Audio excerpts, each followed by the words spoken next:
4 games now before you have to name your squad. These are the last 2 competitive matches. Yeah. Is the time for experimentation over, do you think? Did you feel us experimenting a lot in the last matches? A little bit. You've tried some things. No? This will never end. We will always try a bit in the depth, but I didn't feel us experimenting in the last 2 camps, and we will not start in this camp. This is a package of 3 camps. We take it serious. It's World Cup qualifiers, home match. We're here to win. We want to build on what we built and keep on going. When you first took the job, you highlighted Marcus Rashford as a player who you really admired and thought could be very important for England. He's absolutely flying right now. And he's very settled and happy, clearly, in Barcelona. He may be less settled and happy when he gets to the back end of his loan, closer to the World Cup. Is that a concern to you at all when we can see just what a happy and settled Marcus Rashford can do? No, because it's this speculation, very, very much theory. We are in November now. He's in a good place. He's with us in our squad because he deserves. He needs to prove himself in Barcelona every 3 days, which is good for us. He needs to prove himself in our camps, which is just a normal and right thing to do, to bring the best out of him. And it's still such a long time to go. My head is not in the World Cup and not in the end of the season. We deal with everything when it comes to it, and he's in a good place now. He's competitive, and that's why he's here, and he needs to prove the point in the next 2 matches. Hi, Thomas. It's the first time that Jude Bellingham's joined back up with the squad after missing out on the camp last time out. How's it been to have him back? Good. He deserves to be back, like for everyone else. He deserves to be back. Good to have him back.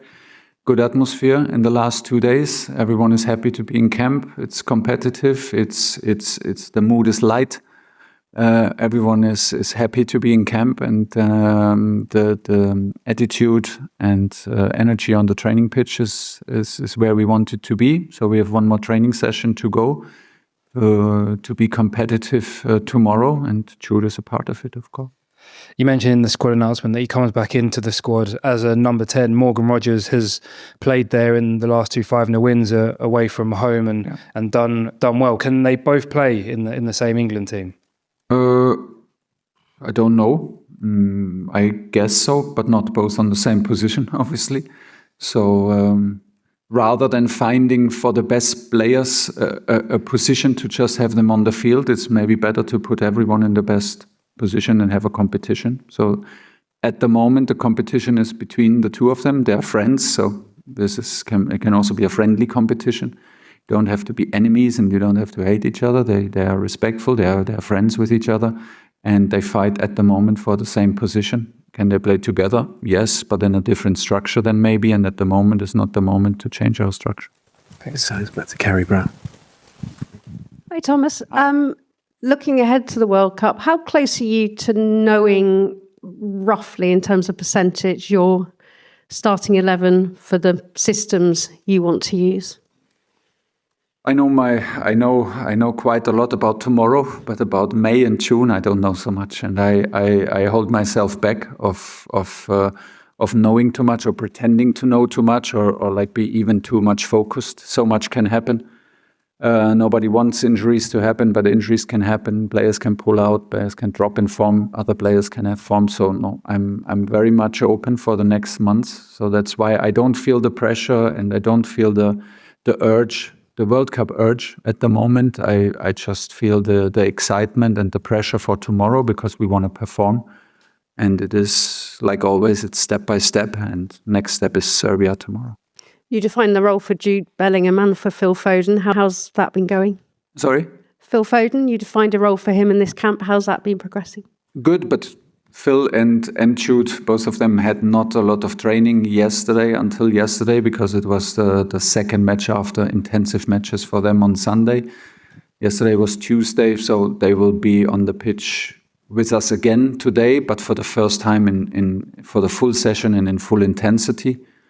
It's always nice to have Phil around. He's a nice guy, and like Jude, they are part of this squad, and the squad is happy to be together. This is a good spirit. There's good energy, And I'm excited to have later in the afternoon a good training session to prepare tomorrow, because I believe we will have a quite complicated match to play.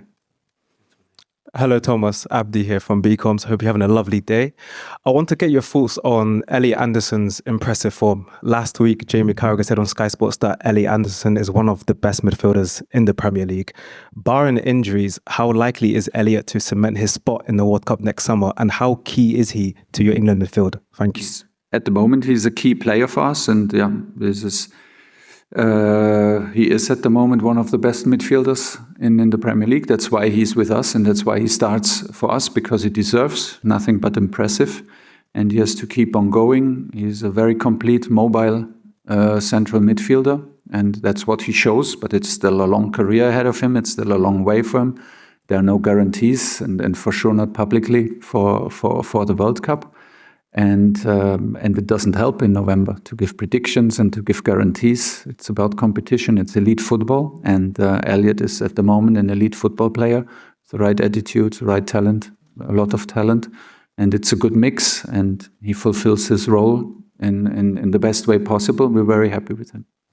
Mr. Henrietta. Hi, Thomas. Good luck tomorrow. Obviously, back at Wembley. What are you expecting from the fans? Is it down to the players to set the tone, to get the fans going? It's always up to us. It's always up to us, and I think we did in the last match, and we will try to do it again.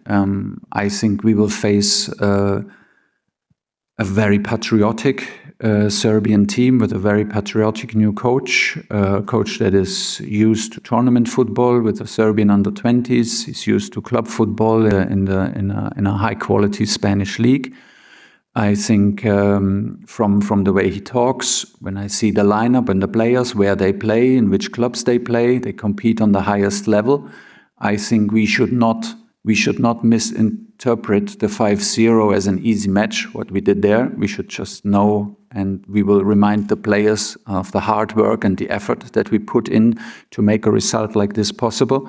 And we have to do it again. I think on top of it, for them, it's basically a final. So I think we will see the best side of them, which is a strong side. This is what we prepare for. And well, then the stadium will hopefully follow. It can be, if they do what we expect them to do defensively, it can be maybe difficult to accelerate the game. So the best moment maybe to accelerate the game and to bring intensity is off the ball, meaning implement our high pressing and go after them from minute one, to do everything that the spark reaches our fans, and then hopefully it's a good atmosphere. When you announced the squad last week, there was a bit of talk about your future. Since then, have fans said anything to you, or the players said anything to you? Boss, stay on, nothing like that? No, nothing. It's not a big subject. No subject at the moment. It's behind you, Henry. Thank you. Hello, everybody. Sports Club Belgrade. Mr. Tuchel, are you change opinion about the Serbian team after the first game? Because before the game, you show respect about the Serbia team, and you told about new coach Veljko Paunovic, the new energy, new optimism. Are you expect a different Serbia team tomorrow? Yeah, thanks. And still, I think you were still a great team with a great record, especially in Belgrade, and it was mostly down to us that we did not let you develop your quality. We did not let you show the quality. So it was mainly down to our quality that we had a very strong match, and we did not let you get into this match. We did not let you breathe. But I think the quality was always there. Now there's a new coach with new energy, like you said, in the same strong group and a proud group of players. And we have to do it again. This is what football and what is elite sports is all about. It's always about it's the next match. It does not help us to look back just at the result and misinterpret it into an easy match. We put a lot into it, and we will have to put a lot into it tomorrow. There's a special task to it that we absolutely don't know what's coming. We don't know from the structure what is coming. We can just guess. and we can just presume what we think is coming when we analyze the coaches' teams, but we don't know. So it's a big test for us to adapt in the game, to be flexible, to adapt, to communicate quickly, and to adapt in our press and to adapt in our attacking and defending shape to what the opponent is offering, because we basically have no evidence of the team and the coach playing together. We have a few queued up over this far side. Start with James Holly. Hi, Thomas. Just firstly, team news. Is everybody available? Everyone in training in the afternoon except for Marc Guehi. Okay, thank you. And I know you hadn't started in the role, but last November, Harry Kane spoke about how he was disappointed that there were a few players who pulled out of the squad. He felt at the time there were some who were maybe prioritising the club situation over the country. I just wondered were you aware of that, and have you tried to sort of do anything to guard against it this time? Not knowingly, but what we're trying is to build a strong bond, to build an energy, to build a group, to build a team, to build a brotherhood that everyone wants to join, and to also build a competition and to open up a competition that everyone knows if I pull out in the wrong moment, if I pull out from a 50-50 situation, the door can be closed because someone else takes my shirt, someone else takes my place.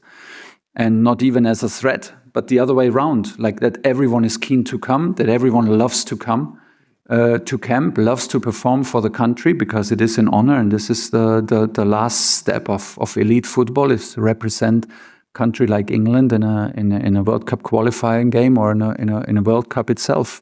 It's the pinnacle.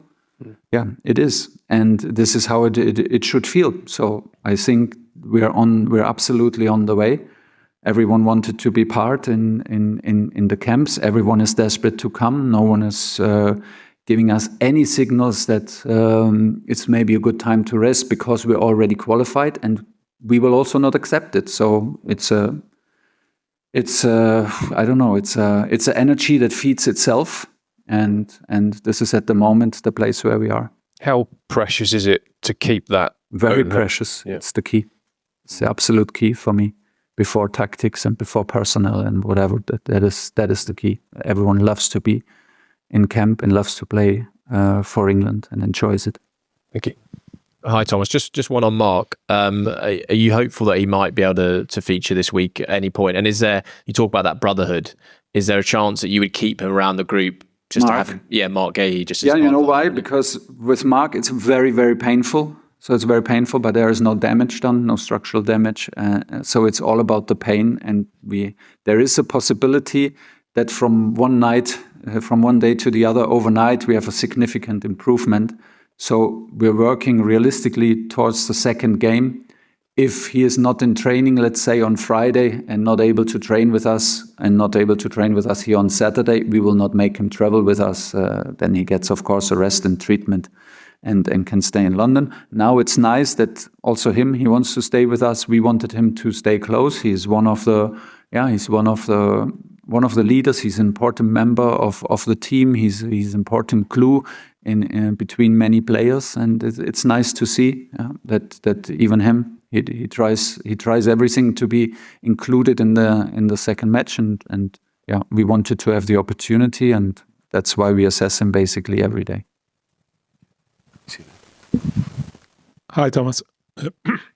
With the qualification already obtained, and you say you're trying to build a group for the World Cup, what are you looking at in these next two games in terms of the squad and that building of the group you just mentioned? For tomorrow, I think we need to be. There's a test in flexibility and communication for us, because we cannot really predict where the problems will come for us from the structure, where will be maybe the key points, where to take special care in terms of the attacking structure of the opponent. How do they attack? Which structure they play? How do we initiate our press? We can just guess. We have an idea and we prepare an idea, but the players know at a certain degree they need to be flexible, they need to communicate a lot. So I think there is a big focus on that. How fast can we adapt? How much effort do we put in if maybe tactically and structure-wise not everything is absolutely perfect? How much effort do we put in to just help ourselves out by running, by effort, by running more, by helping us in physical effort? So this is basically the test. And then keep on building what we're having. Harry said it straight away after the match in Riga. Guys, everyone shows up in November and we keep this thing going. And that's basically the headline. There's not much more to say. That's what we try to do. And when you have two-star players. And it is important to get our mentality right. Like, okay, we won 5-0. We deserve to win 5-0. But we should not expect a 5-6-7-0 again, or even it can be a tight match. And then we also play against being not being frustrated, keep the thing going. So get all this mentality right is the next step for us. We are already qualified, should not matter because we play against, or we play for our own standards, we play for our own levels. So that's basically the mixture, and there's already a lot in it, and hopefully we can. But my trust is that we can live up to it and produce another good performance. And when you have two-star players like Jude and Phil, who on paper are one of the best you have, joining back the group, what do you expect from them in terms of both being part of the group and playing for England? I expect what they show, be straight away part of the group, and why should it be awkward for them? We were driving the levels, and we were driving the thing without them. We would do it with missing any other player. We are obliged to drive our own campaign. We are obliged to drive our own standards and to build what we can build. So now they are back, and it's their responsibility to contribute to all this, and this is what they're doing. It's normal for them. It's at the moment easy for them because the group is strong, the standards are clear, and you can fit in seamlessly. This counts also for newcomers like Alex Scott. Be yourself, be the best version of yourself, and keep this thing going. Okay, Hidri is almost ready to come in, so we'll finish with one from Bobby at the back. Hi, Thomas. Just to check on Marc, is he still on crutches at the moment, or is he able to? No. He's in normal. And on Elliot Anderson, you mentioned on Friday that he was managing a niggle. Have you spoken to him about maybe more carefully managing his minutes this break? Yeah, but he said there is nothing to manage. He feels good. He feels no pain, and he's ready to go. Okay. Thank you. Finish it there. Thanks for your time. We'll have Esri shortly. Thank you, guys.